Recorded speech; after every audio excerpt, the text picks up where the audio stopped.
मुंबई के आदर्श हाउसिंग घोटाले की तरह ही अब महाडा यानी महाराष्ट्र हाउसिंग और डेवलपमेंट अथॉरिटी का एक घोटाला सामने आया है। आरोप है कि महाडा ने सिर्फ 2 से 3 मंजिल की इजाजत लेकर और 12 मंजिलें इमारत बना दी। और खास बात यह है कि महाडा कोई निजी एजेंसी नहीं है, ये सरकार की एजेंसी है। यानी एक एजेंसी अपनी ही सरकार को चूना लगा रही है, नियमों को ताक पर रख रही है और ऊपर से अब बीएमसी से इन इमारत को नियमित करने की मांग कर रही है। सांता क्रूज पूर्व कालीना में यह है मैत्री इमारत। 12 मंजिल तक बनकर खड़ी हो चुकी है। बी और सी विंग में सिर्फ 2 मंजिल बनाने की इजाजत मिली है।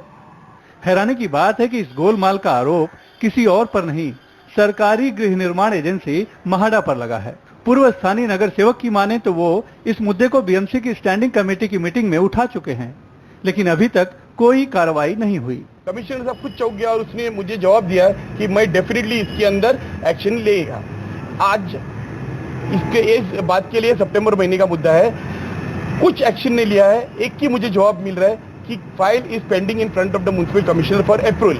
आरोप सिर्फ अवैध निर्माण का नहीं, फ्लैट अलॉटमेंट में गड़बड़ी का भी है।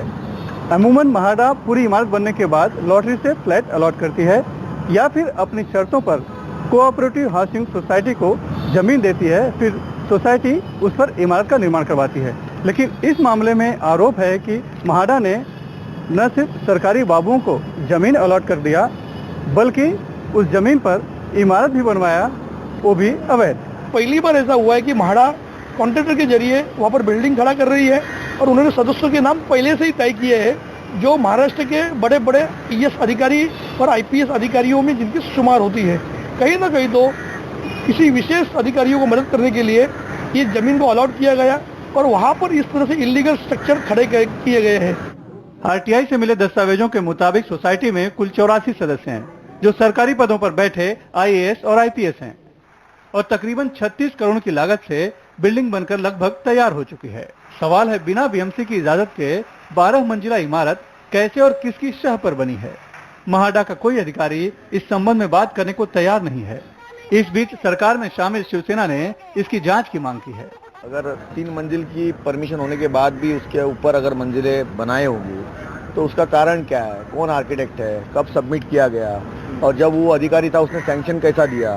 जब उसमें सुपरविजन होता है, इंस्पेक्शन होता है बिल्डिंग डिपार्टमेंट का, तब ऑब्जेक्शन क्यों नहीं लिया गया?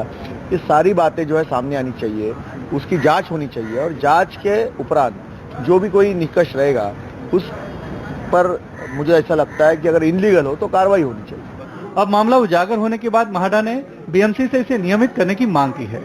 हैरानी की बात है कि साल 2013 में तत्कालीन बीएमसी आयुक्त ने 10 मंजिल तक की इजाजत दे दी थी, लेकिन बाद में उसे घटाकर ए विंग की 3 मंजिल तो बी और सी विंग की 2 मंजिल कर दी गई।